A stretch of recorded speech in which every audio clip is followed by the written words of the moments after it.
My radio show, Disha in Australia, live on Veroni Radio every Thursday 6 p.m. Disha in Australia was featured by the South Asian magazine Ekta last year. One dream guest you would love to have on Disha in Australia? My mom. I'm the first generation of women in my family to be able to do that. Also breaking that generational trauma and generational curse. If you feel your life is going boring, add some masala. I used to run a midnight cooking club in Wombrun Hall, 12 a.m. cooking session with my friends. And then I see this one guy, 3 a.m. This person mentions me into a Facebook post saying that applications for the radio show are now open. This is your exact chance to go take your chance. Do that little high that you are so scared to do. I have my calendar marked 2 weeks prior. I feel very represented when I do different things together. It's one of the prestigious scholarships in ANU. I'm very fortunate to be able to receive that scholarship. Studying hard in your year 12 actually pays off. Whenever I say I hate something, ask me that same question 2 weeks after, because I'm probably gonna be loving it. And I love the people I work with. I think they're amazing people. Okay, Disha, welcome to my channel. Can you please introduce yourself and tell us a bit about your journey from India to ANU? Sure. Hi everyone who's watching. I am Disha Taneja and I am a student at the Australian National University. I'm a Chancellor's International 50% Scholarship holder and also the show host of Disha in Australia on Veroni Radio. I work as a certified youth aware of mental health instructor and I'm also an entrepreneur. I host budget travel trips around Australia and also do social media marketing for startups across Canberra. For me, my journey has been one hell of a ride. It's been really beautiful and I've really enjoyed my time at ANU. I'm currently in my third year and I feel I have grown so much both in terms of personally and professionally, and it has definitely been a very beautiful ride. I feel like for me, coming from India to Australia was definitely a very big change, but life is boring without changes, so I love that challenge. And I think Australia is a land of opportunities and it gives you the opportunity to grow big every single day and challenge yourself, challenge your own thoughts and beliefs, learn, unlearn, relearn, and as long as you are a part of this journey, you'll enjoy each and every moment in that. Wow, well said, Disha. So what motivated you to study psychology and why did you choose ANU for an undergrad degree? So I've always been very interested in psychology and it has been one of my greatest passion. And I remember when I graduated high school, one of my teacher, when I graduated high school, my psychology teacher, she hugged me and said that, Disha, you know, you're made for psychology. And I think that was the moment for me. I was like, that's it, I'm doing psychology. And I think that was one of the turning point, as well as I was pretty much involved in a lot of psych spaces and mental health organizations back in India. So I was a mind speaker with Fortis Hospital and ran one of the biggest bullying awareness programs nationwide. So I think those moments together combined just made me realize that I am made for psychology. If I say I've never doubted that decision, I'd be lying. I did doubt that decision when I was here. I also changed my degree into a double degree with business and psychology because I was so interested in business.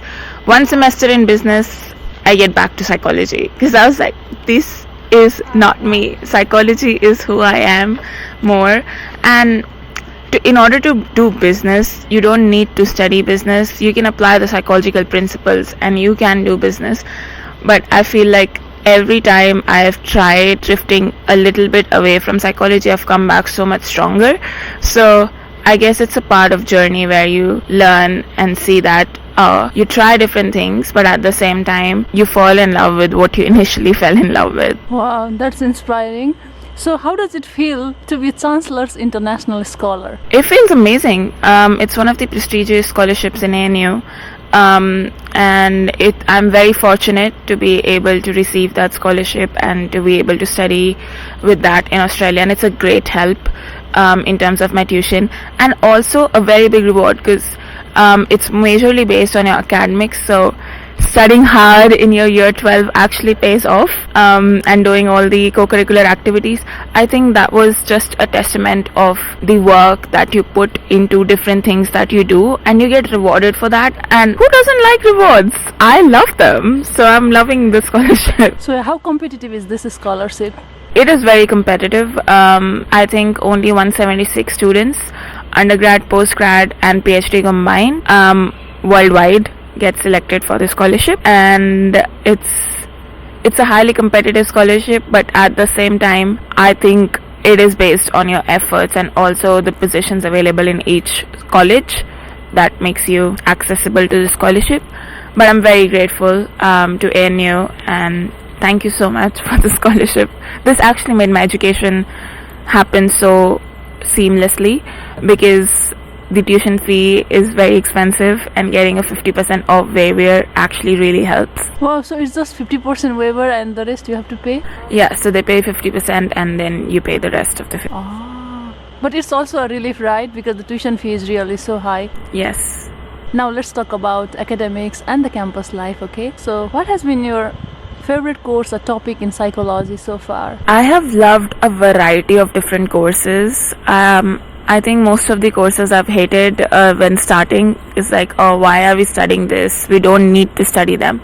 But then I've ended up loving them, like, so much that I sometimes, like, whenever I say I hate something, ask me that same question 2 weeks after, because I'm probably gonna be loving it. So I think one of the favorite courses I've done is the well-being formula, because it made me so reflective of myself. The whole course was about reflections and maintaining your well-being, which is very important in psychology, and creating assertive boundaries and taking time out for yourself, doing self-care and activities that actually make you feel yourself again. The well-being formula was one of those courses that actually taught you how to do that. And there was this one assessment in there called the SMART goals. It was exactly how you can set a goal and how you'll work towards it in exact steps.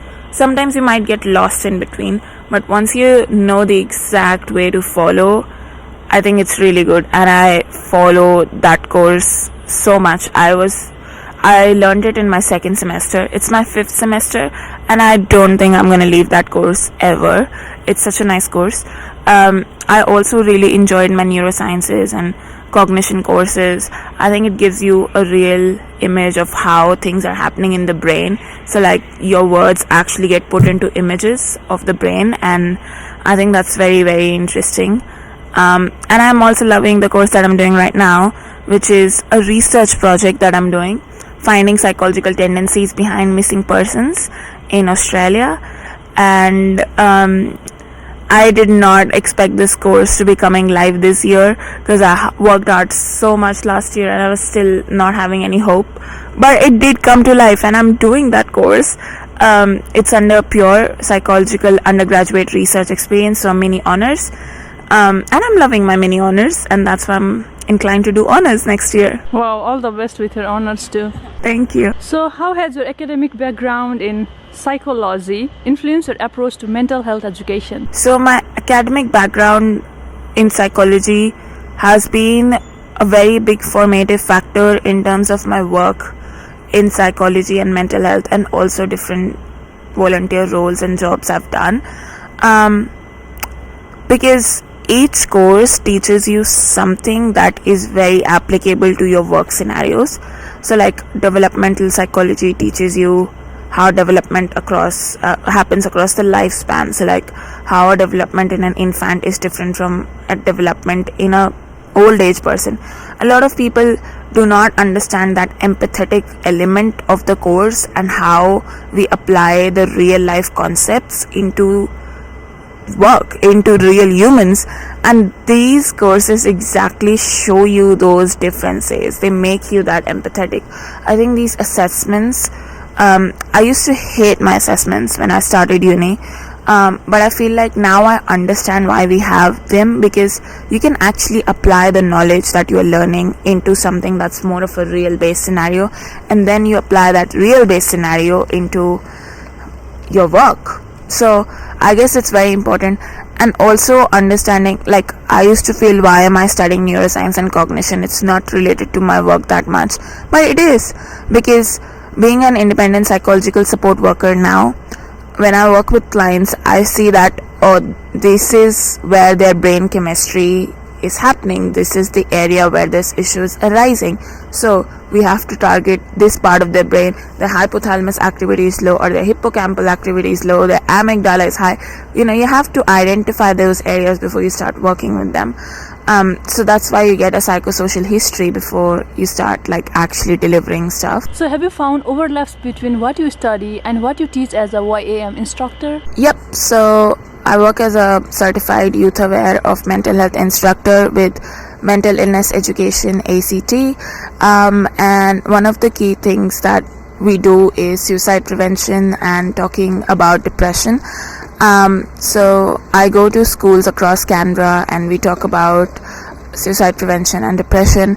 And it is such a disappointing thing to see 8 people in Australia die by suicide every single day, and you are present in those classrooms where there's a possibility that people that you are educating, one of them is probably suicidal. So it comes with a lot of weight, but at the same time I feel this is where the preventive measures come in, because you can't, most of the systems across the world would take any measure only when there's a suicidal attempt. But what YAM does is take preventive measures before, so that those attempts do not happen. And that is so important, especially within the teenage group. So we work with 15-16-year-olds, and it's such a pity to feel oh my god, you are suicidal at this point, and we are here to prevent it, help it, and most of them are not willing to talk. So I feel towards the end, when it's a whole journey, and when you have made some change and you feel oh, this is how I entered the classroom where people knew nothing about this, and I'm exiting where people have more knowledge about these issues, I have served my role. And it's a very integral part of community, I think. And I think I thoroughly enjoy it, even though it comes with a lot of weight. But I feel it's very rewarding, because you actually feel you have made some change in the world, and it's a very good feeling. So with this experience as YAM instructor, how would you compare mental health stigma or openness between India and Australia? I think being a YAM instructor, or just being around mental health, has helped me overcome my own stigmas and limitations as well, because obviously there are cultural differences, and the things that are very openly talked about in Australia are not very openly talked about in different countries. And also being a psychology student, sometimes you just feel I cannot have stress. I study psychology, how can I go into that? Or this, if you are studying psychology, you cannot have depression, you cannot have mental health issues. But no, that's not true, because people go through so many different things, and as psychology student or psychologist, you go through a lot of trauma, not your personal trauma from a lot of people. So it's very important to create boundaries, but at the same time you are at risk. You might actually get depressed, you might get stressed, and it's okay to reach out for help. I think that was one of the biggest things that was something I learned, because I always felt oh, I'm so strong, and you don't reach out for help when you're studying psychology. I know, just look at your notes, all these funny comments that revolve around social media, and you feel oh, maybe you're not worthy of reaching out for help because you can solve it yourself. If you're solving it for other people, solve it for yourself. But no, reach out for help when you need to. And when I first reached out for help, it doesn't have to be from a psychologist or a medical professional every time. Someone that you want to talk to can be your friend. It's just about talking how you feel. Until and unless you're not comfortable talking to a psychologist, you can start talking with a friend. And I guess that one step of just talking to a friend feels a lot, because I've been into that situation myself, but it's so relaxing. It just feels like that weight that was on your shoulders is not there anymore, and it isn't there on someone else's shoulder too, because both of you trust each other.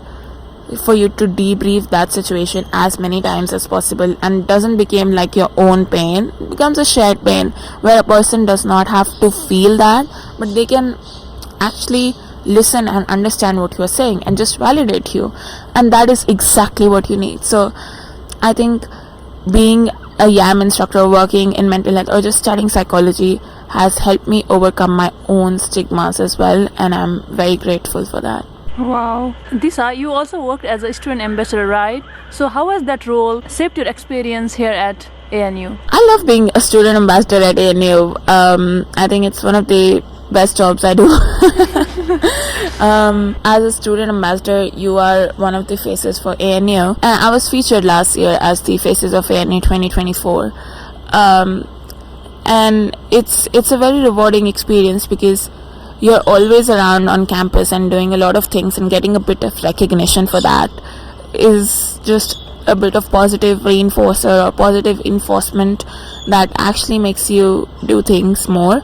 And I think with my role as a student ambassador, talking to so many people, prospective students, and hearing about their journeys, and you feel a bit like a mini celebrity moment too, because sometimes you like really help people and then they come back and their parents come back and they're like, can I click a picture with you? And I was like, are you serious? That's so cute. Sure. It's so beautiful. I remember once last year when I was the student ambassador at ANU Open Day, so the ANU India team, the lead from that came, and she was like, I've seen you, can I please hug you? And I was like, are you sure? Sure, please go for it.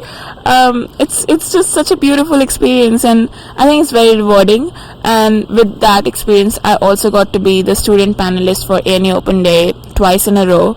So it's a win-win. I love it. You are busy with lots of like roles here, right?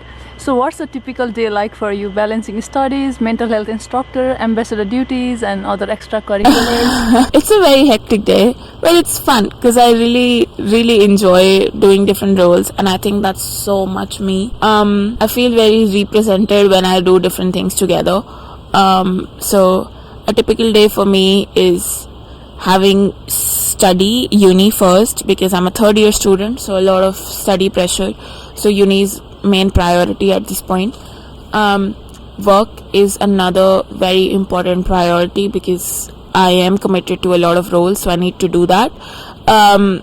So I guess that in terms of work, my work is different every single day, so I choose which work to do that day.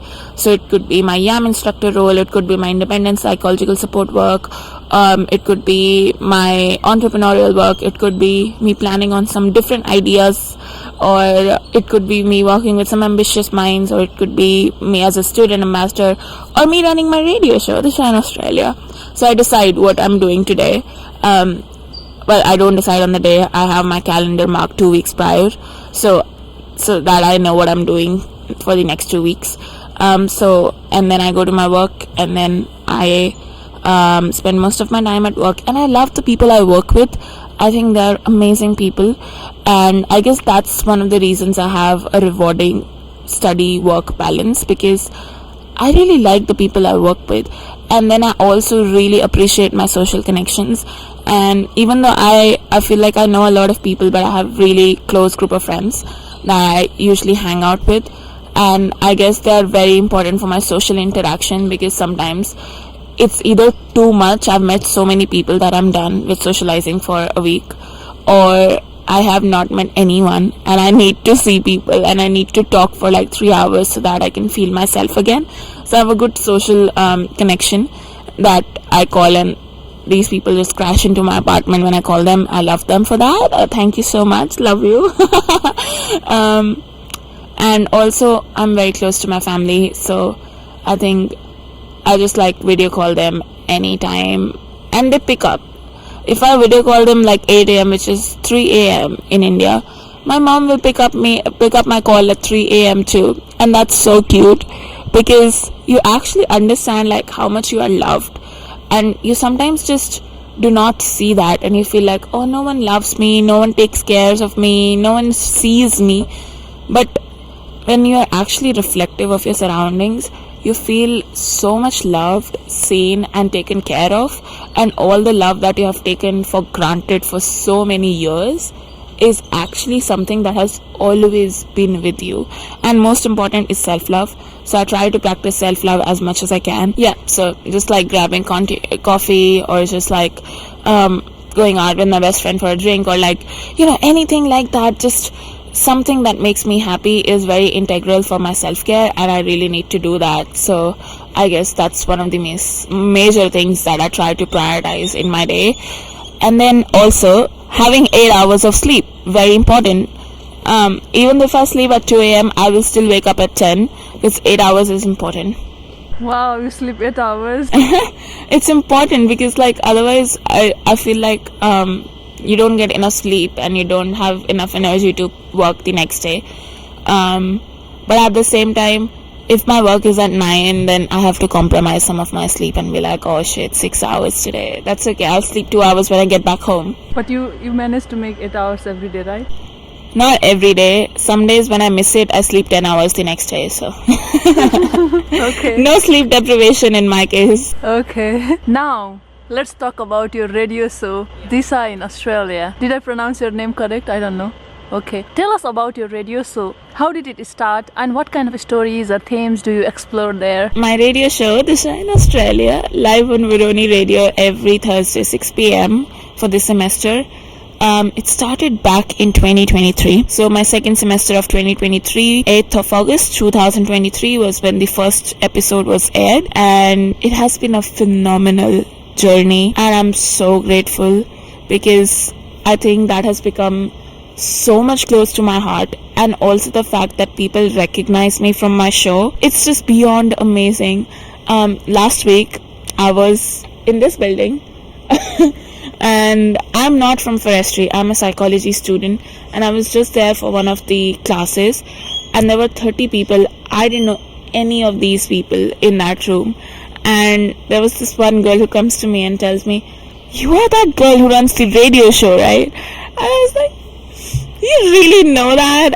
That was the moment for me. And she wasn't the only one who knew it. She said that her best friend watches my show, and she told her about my show last year, and she remembers it from 2 years. I don't think I've had a better moment with my Disha in Australia show than this, because it isn't only like your friend, but your friend's friends who are also watching, and it just becomes phenomenal in that process. And I think that's priceless. It's priceless. Last week when I went to my radio show, so there was a new producer, and the moment I entered, she said, I've heard so much about your show, and it has been one of the oldest show at Veroni at this point, because it's been 2 years old.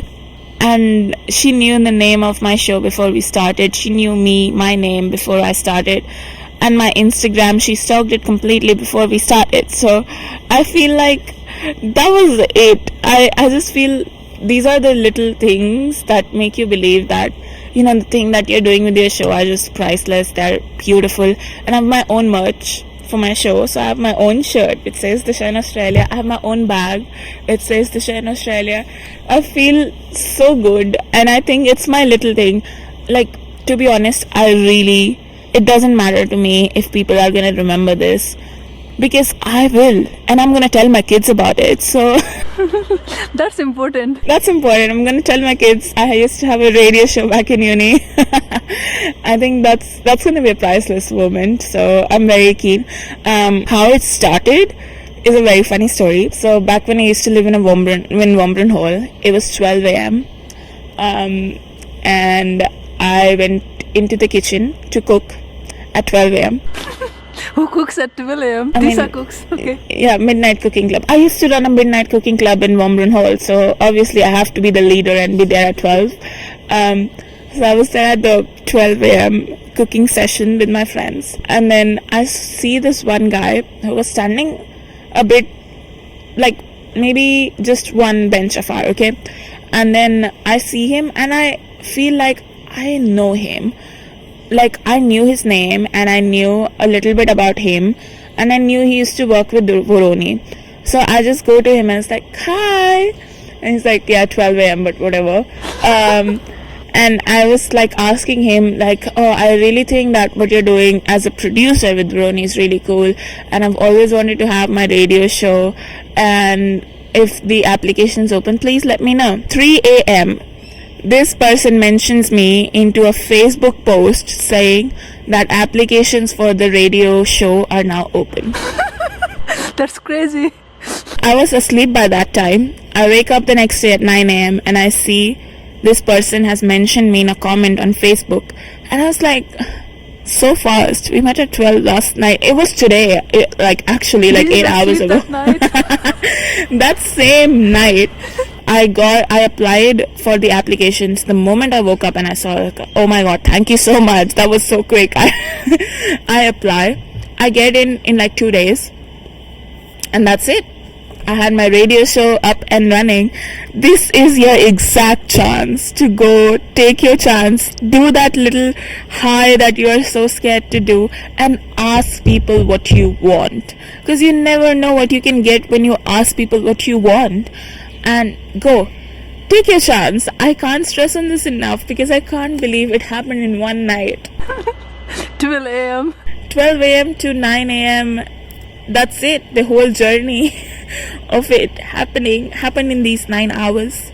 So, yeah. Go take your shot.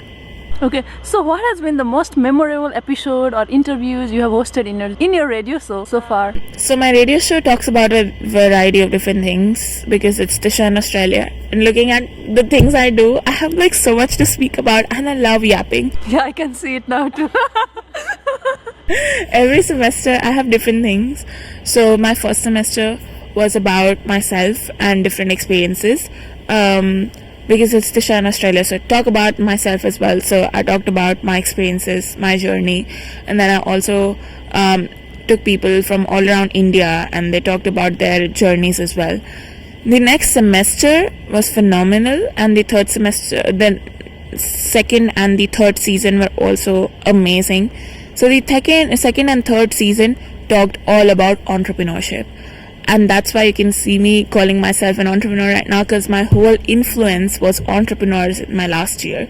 And I worked with so many startups, and so many of them were on my show. We talked about career, we talked about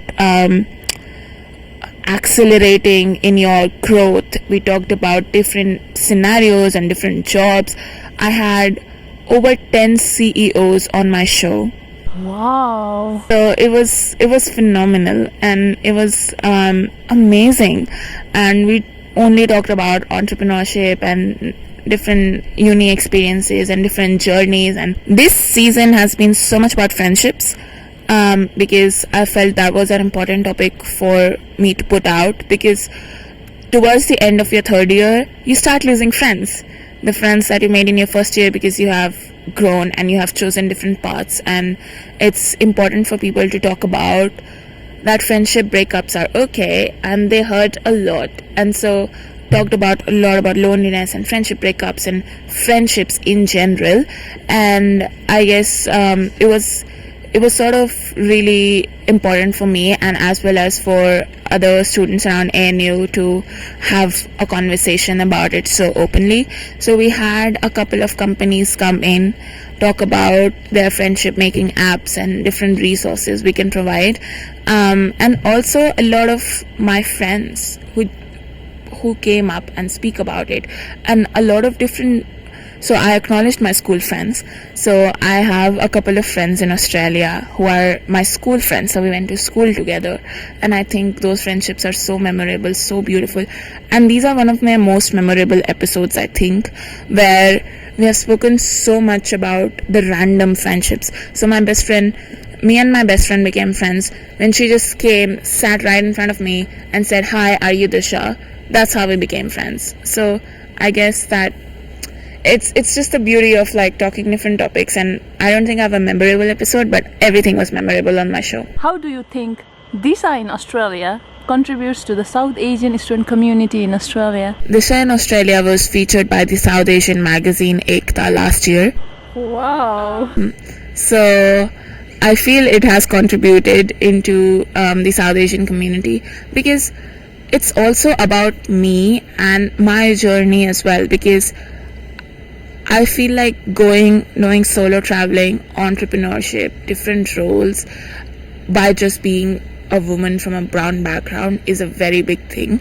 And I feel very privileged to do that because I'm the first generation of women in my family to be able to do that. My parents couldn't do it. My mom couldn't do it. She was married at 22. She had me when she was 23. My grandmother was married at 18, and she had my mom when she was 20. So I guess that I'm 20 right now, like literally 20 years old, and I'm nowhere looking forward to those dimensions. And there's so many different things, like in terms of my career and different dimensions that I'm focusing at the moment, that those things do not come in the way at all. And I guess that's a very big privilege, to be able to study abroad and build a life I want for myself, and also breaking that generational trauma and generational curse. And it's a very beautiful thing. So I guess sharing it with other people also motivates them, because I know that a lot of young girls that come from the South Asian community are exactly at the same spectrum as I am. And I guess it's just like, if I can go and solo travel, so can you. If I can go and stand equally compatible with a man, so can you. If I can go and get to positions, internships, jobs, or even do my own business in Australia, so can you. And also having different people on the show and talking about their shared experiences and their journeys have healed me in a way. And I also feel it has healed people who listen to that show as well, because it's so much similar experiences that we talk about. So I think it has been contributing to the South Asian community on campus. Yeah, so proud of you, Disha. Thank you so much. Yeah, your story is so inspiring to many girls out there. Thank you so much. So with a background in social media marketing, how do you apply this skill as a student and ambassador? So in terms of social media marketing, I don't apply it on student ambassador roles, because my role is generally public speaking and also being a positive face of ANU within psychology at all times. But within social media marketing, I applied to different things. So I applied to my own social media, and then I also applied to startups that I work with.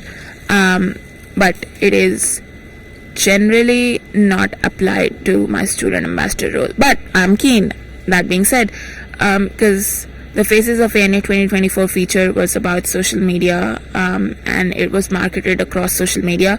So I guess that was one. Okay, so how do you balance the pressure of maintaining a personal brand while being a full-time student? I love it. It's hard, but it's me. I love all these things where I have some challenges. I like, if my life is going smooth, I'm like, oh, I need some masala in my life, so I'll just do something fun. And then then I'll feel like, oh my god, it's getting too much. And then I'll be like, it's okay, take a break. No one notices that. Actually, no one notices. Yeah, no one cares. No one cares. If you take a break and you feel like, I'm not gonna post anything for 5 days on social media, no one is gonna message you after 5 days saying, oh, I haven't seen you posting for 5 days. Is everything okay? Like, your best friends could, your close friends could, but no one actually cares. So if you feel your life is going boring, add some masala. If you feel it's too much masala, take some rest, add some more masala again. That's how we roll. That's right. So any tips for students looking to grow their presence on platforms like Instagram or LinkedIn? Be yourself. I think authenticity wins. I feel like I'm exactly the same on social media, like this goofy, fun-ass person, and also very career-driven at the same time, and also very serious at the same times. I have to, but at the same time, I love fun. I love doing all the fun things and pranking people and fun moments, and I guess just doing karaoke and hanging out with my friends, going out for coffee, drinks, whatever. It's so fun. So I guess that just be yourself. I think authenticity is a very big attractive magnet. You attract your tribe, you attract the people that you actually want in your life. And so be yourself, and you'll see how you'll attract so many things in your life. What was your biggest cultural shock when you first moved to Canberra from India? Biggest cultural shock was I cannot call my professors your sir or ma'am. I need to call them by their name. So hard. I was like, I cannot call you by my name. That's not my culture, and I felt that was so disrespectful. Yeah, I also feel the same. Yeah, to call my elders with their name. And they didn't like me when I called them like sir or ma'am, and I was like, oh, it's like a new change. I can't just like come and call you by your first name, and that too by just your first name, right? And that's so hard because like I belong from a different culture, and I can't like just come and like call you by your name. Well, no. And then another thing was like I was in a lecture. Okay, first of all, I wasn't in this class. I just went to the lecture because I was like, that's my 3 idiots moment. Wherever you get education, just come and sit and get it. So I went to this bio class, and there was this one professor who said like, it's in my first year, okay? He said like, oh, so that's it for class today. If you have any doubts, I'll be at the Badgers for a drink. Join me for a drink. And I was like, surely this isn't true. You want me to call by your first name. You want me to have a drink with you. This is so casual. Are we sure we're on the same page? I'm a professor, I'm your student, or are we friends? Like, we need to like clear this up. But it's actually very common here. People are very chill. Like, I remember in my first presentation, I was wearing a suit. Blazer, pants, suit. There's one person who comes up in thongs. And shorts. And short, like very like your shirt that you would wear probably at home. And I was like, we are presenting today, you know that, right? And then he's like, yeah, of course. I was like, sure. So these were the things that Australian culture is so laid back, which I like about it now. But initially I was like, well, that's not okay, because like I dressed up. Oh, what do you mean you're coming in shorts and thongs? That's like what? And then one of the networking events I went to, there were all business people in that networking event. Some of them were wearing shorts, and no one cared. And I was like, seriously, okay, that's it. I'm convinced Australian culture is very laid back. No one actually cares, and it's fine. It's okay. We get over it. And so after like 2.5 years of being in ANU, I have accepted that fact. What aspect of Australian culture do you love the most? Would that be so hypocritical for me to say I love the laid back culture? Because I feel like, okay, I get it why they want you to call by their first names now, because we are all equals. So they go back to the idea where Britishers used to be like, oh, you call us sir or ma'am because there's a hierarchy and we are greater than you. But why you call people by their first name is because everyone is equal. And I love that culture, because I remember one of the first businesses I did in my first year was teaching Indian culture and Hindi language to diplomats in Australia. And I was 18 years old at that time, 2 years ago, right? And they treated me with so much respect because I was a teacher. Even though you are a student, you are 18, and this person who's learning from you is probably like 40 years old. It's like there's a 20-25 year age gap between you two, but they treat you like you are with so much respect, and they actually are with so much laid back culture. Because in India, like, would you consider, most people won't consider like learning from someone who's much younger than you, because they'll feel like it's sort of a disrespect. But here it's not like that, because it's so laid back. Like, if you have knowledge, no matter what age you are, share that knowledge with people, and that's important. And so I really like that aspect of it. People treat you like equals, so it doesn't matter if a person is a CEO of a particular company. They'll come sit with you, have the same meal with you, and they won't even mention that I'm the CEO of this company. That's how laid back it is. So, but it's also good and bad in a way, because then they have a tall poppy syndrome, where they try to cut down anyone who's like trying too hard or basically very hardworking. So it's good and bad in a way. So how do you stay connected to Indian culture while living in Australia? I think I've connected so much more to Indian culture as I was back in India. I've connected to my religion. I've connected to spirituality, and I've connected to my Indian culture. I just love representing myself as an Indian. I think whatever I am today, whoever I am today, is because of India and all the values and all the things I've learned, the way my upbringing was, the way I was taught things in school, the way I learned things in school, the way the values were instilled in me. And that's a very formative part of my identity. And I'm very proud to call myself an Indian. I think being an Indian is one of the biggest honor I have while I'm studying abroad, because I feel it's so beautiful. And just reflecting back on my culture, whenever I go back home, I just feel so much Indian again, because I love speaking about my culture, about my language, about my religion, about different places to explore in India. And I got much connected when I started teaching Indian culture and Hindi last year. And I used to take my clients to like temples and like show them the architecture and the structure, and then we used to have a watch movie together, and we see the Taj Mahal, and we see all these different scriptures. And one of the most rewarding moment in that process was this year, one of my clients visited me in India, and she hand wove a muffler for me, and it has all these Indian knitting done on it. And I remember I was telling her about that process in my first year. Skip the third year, she has hand woven it for me. Wow. And that's it. I'm so proud to be an Indian. Like at this point, I can't even like explain how much I love being an Indian. But these are the moments, like it's beautiful. It's very beautiful. Beautifully said. Now we want some of your tips and advice, okay, about the scholarship. So what advice would you give to students aiming for the prestigious scholarship like the Chancellor's International Scholarship? Maintain your grades, very important. I think your grades matter a lot. You cannot apply if you do not have above 95% in your year 12. So you need to have that minimum average score. And then do co-curricular activities and believe in yourself, and leave the rest on God. So don't overstress yourself.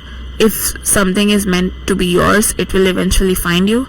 If it's not, no matter how hard you try, it's not going to be there. It's a sign for you to try out for something else. Right, you are 100% right. Also, why is student representation and leadership important, especially for international students? It's very important because international students is a big majority or on campus, but their representation is a minority. And people who have not lived your culture, not have the shared experiences, are not international students, cannot understand how you feel. So there's a very important need for international student representation by the people who have experienced the culture, who know how it feels to be an international student, who knows the struggles behind it, who knows exactly the things that we go through. And so it's very, very important. And I think as an international student, step up, raise your voice, and make sure that your voices are heard. Because if you're not going to step up for yourself, your parents are not flying 10,000 kilometers away from you to step up for you. It's only you. You're on your own here. Take it in a both good and a bad way. Okay, thank you for all your tips, suggestions, and beautiful answers. Now let's make it more fun with our rapid fire round. I'll ask you some questions and you have to just say what comes to your mind at first, okay? No explanation, just quick answers. Sure. Pav bhaji or meat pie? Pav bhaji. Bollywood or Aussie indie music? Bollywood. Favorite psychology theory? Lazarus and Folkman's theory. One Aussie slang you love using? No. Oh no. A campus spot where you go to clear your head? It's the Lake Burley Griffin near Yukimbrook. If your life were a podcast, what would it be called? Disha in Australia. I have it already. Okay. That's a radio show, but yeah it's also... Like if not Disha in Australia, maybe Disha in the world. Okay. Tim Tams or Gulab Jamun? Gulab Jamun. Most unexpected thing you have learned in Australia? Don't try too hard. Early morning class or late night assignment? Late night assignment grind. One dream guest you would love to have on Disha in Australia? My mom. So thank you so much, Disha, for your time today and Thank you so your much. amazing story. So would you like to share your socials in the end, or you want to add something in the end of the video, then feel free to. And after I that, we'll would wrap love this to. up. So my Instagram is @Disha Taneja 3184_. I have my radio show called Disha in Australia. So if you just search that on YouTube, you'll be able to get to my video and you'll be able to see my show. And connect with me on LinkedIn. It's Disha Taneja, so DishaTaneja. And thank you so much, Divya, for having me. And I'm pretty sure you'll be able to tag the links in the Yeah, in the description section, of course. But thank you so much. It was such a pleasure to be a podcaster and interviewed by another podcaster.